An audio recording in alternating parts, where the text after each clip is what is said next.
Yes, before he's sacked. No, honestly, that's you. Yeah, there's, I think, really some of the best players in the National Football League are collected on in as pass rushers on the defense. And that's some of the most strained matchups you have, regardless of the team you're playing against. So being able to play to that and not have the quarterback have the ball that long before he throws it minimizes the chance for those negative plays. However, there's a lot of variables that can go into play where guys may not be able to get open in those times. So it's not a mandate. You want the ball out at a certain time. It's more that you're trying to play to the strength of your team, and when things are open and when both the offensive player and the scheme allow for a player to be open early in the timing of the play, you take advantage of that because it's more difficult for the defense to have a negative play on your line of scrimmage or behind it.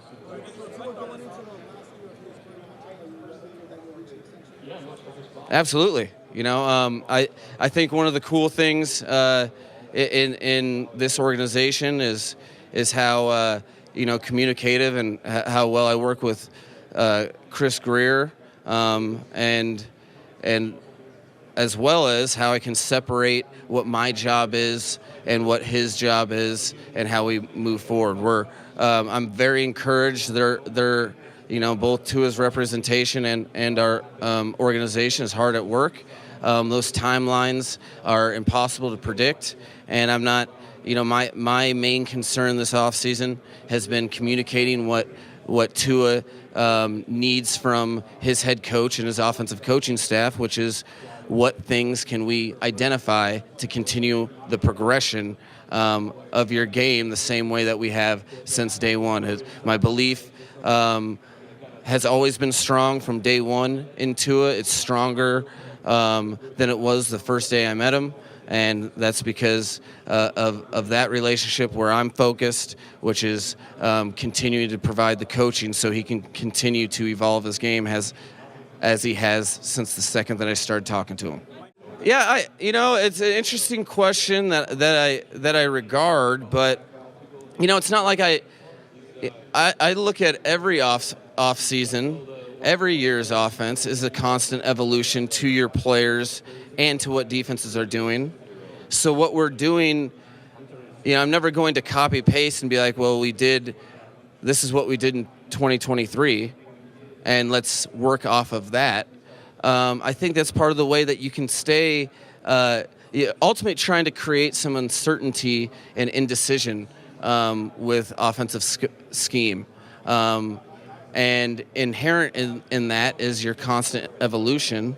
I'm not really ever gloating on any successes of past. You're more, what are we going to do with this set of players in this? So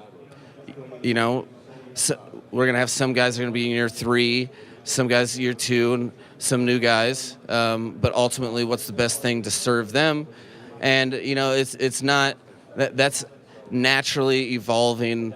There's never been one year from an offensive perspective that I can remember that we've stayed exactly the same, and particularly since I got started here in 2022. So there'll be exciting things that we do different. There's going to be exciting things that we will evolve from, and there's exciting things that we will build upon the success of the first 2 years.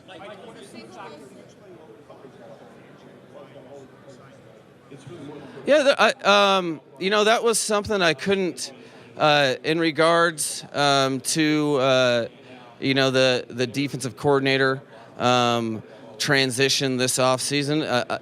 I'd be lying if I said I was expecting that during the season at all. And I think, Vic would feel similarly. What happened is basically, I think it's important when the season ends for you to remove emotion and evaluate and have very, very good conversation with all people that you're depending on. With Vic and I, we had extensive conversations that was very healthy, and ultimately, when push came to shove, it seemed like we both had the opportunity and be best for both parties involved to literally mutually part.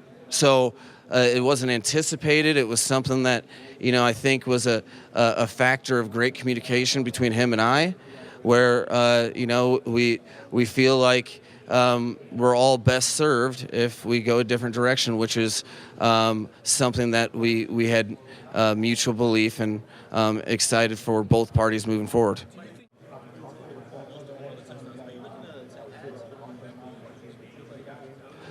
No, so there is never that sense of complacency with any phase. I think we did make substantial improvements in the run game, which was something that a year ago at this press conference I was probably talking about that we needed to do, and that doesn't stop. I think that's running the football is the way to dictate the terms. More than anything in football, one team has the ball, the other team doesn't, and it's the orchestration of offense that's the least risky in terms of turning the ball over, et cetera, et cetera. That's something that will continue to try to evolve. Our minds are always open.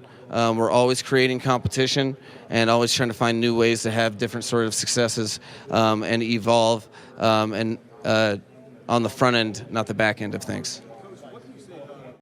We got a great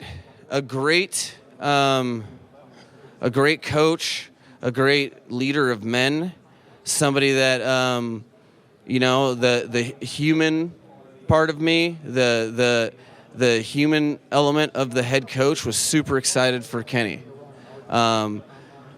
Wasn't extremely excited about losing him. But, I think that speaks to the type of leader, developer, communicator, and just overall coach that the University of Texas is really getting. So they should be elated with that asset, and something I'm really excited for Kenny. Earned opportunity at a great institution. Well, reps that he had more reps than he's ever had in his career because he played the full season. That was something that, football, there's a lot of things that can happen. There's also a lot of things you can control. I think one of the best examples of taking control over your career is what Tua was able to do through training and being able to experience all the different things. Experience a playoff game for the first time in his career. That was afforded to him because he was able to be leading the team week in, week out. These are things that weren't necessarily assumed he was capable of doing, but like most things that Tua has done in his career, he's recognized that and proved doubters wrong. Well, unbeknownst to most people, including all of the our local beat writers, I've been subconsciously implanting themes of talent is overrated since I got the job. So, unbeknownst to you guys know like half of the things that are a fixture of that book. Deliberate practice is a huge theme amongst that, but I haven't forced the reading. I've referenced the book multiple times, but the major lessons from that book, I think are common themes that both the players and you guys hear all the time. What is an important decision for him? Let time from the season evolve so that he can give us a window into what he's thinking. But I haven't. I think it's important. There's a roller coaster of emotions when you're talking about potentially leaving a game that you're elite at, and the pros and cons of that. He's He's been an unbelievable leader, and he's really battled through a ton of different things for us. And right now he's determining something that him and his body are the only people that know, and we are very open for that. However, we also have to allow for that time and assess all options so that the Miami Dolphins have plans regardless of any sort of scenario, which is what we get paid to do. But there's not anybody that's earned more liberty to take his time to figure out what's the next step in his life and if it's with this team or not. So we're allowing that with Tehran, and excited to hear some conclusions he's drawn in the near future. Oh, it's a good question. I think so many of the decisions that I have to make are very layered, and although results are very, very important, and I think Coach Crossman would agree with the statement that the results aren't where we want them to be. However, so much of my job is determining the compounding variables and the whys to things, and ultimately I think that the bottom line is us moving forward and how to get that phase of the football team to find the improvement necessary for us to take steps in our game as a team. Determined that he was the appropriate guy to lead us to fix the things that haven't been up to the standard. So that's something that isn't as easy as, all right, things are, and I don't think it's appropriate for you to just, point blank say, okay, the results aren't there. You shouldn't be either. You have to assess the whys and come up with a game plan of how we're going to improve that phase, which is very important to us moving forward, and which is why Danny's part of it. But yeah, so you have a window into the true depth of someone's coaching ability when you're working alongside them every single day, and part of the process of factoring those things is how ultimately how is a coach able to communicate to a player to get him better. And although the results haven't been there, what I've seen is players responding in the appropriate way to things that Danny has to offer. Now, does that mean we're not taking a hard look at everything with regard to scheme, to players? Absolutely not. Everything is on the table. What has been established is the communicator, the leader, and the guy devoted to getting it right, Danny Crossman, felt like held the most merit to coach this unit moving forward. I think that if players didn't respond to him, it would be a different conversation. But I think we'll collectively work together to to right something that we know that we can improve upon. That's very tangible, and excited to do that. So why is it, if you're good at algebra, does that mean you're good at calculus? There's steps in between, right? It's a different orchestration of talent execution. It's a different, and the college football has overlapping variables. But it'd be far-fetched to say at any position, collegiate success dictates professional success. It's a different orchestration of an 11 person game, and there's different nuances to it. The time with which you have to throw is different. The space is different. The space that you have to throw in the pocket, the space down the field, just all the things that are pillars of the professional game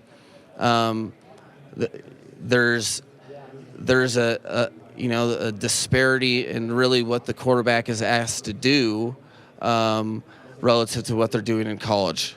It's a taste of it, but it's on a whole nother level, and that's why there's a lot of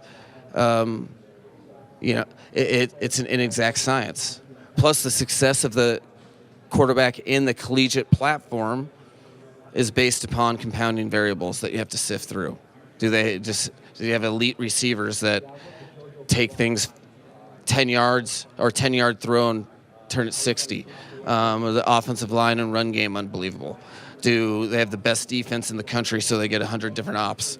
All those things is the offense that they're employing best tailor fit for the skill set of the quarterback. So it's the amount of variables and the change in job description, or the really the maturation of what you're asked to do from the quarterback positions on a grander scale, for sure. Huh? Yeah, I hope so. Don't you? We'll see. But excited to see. Excited for Christian's opportunity that he's earned. But yeah, we love good players, and we'd love to have him back.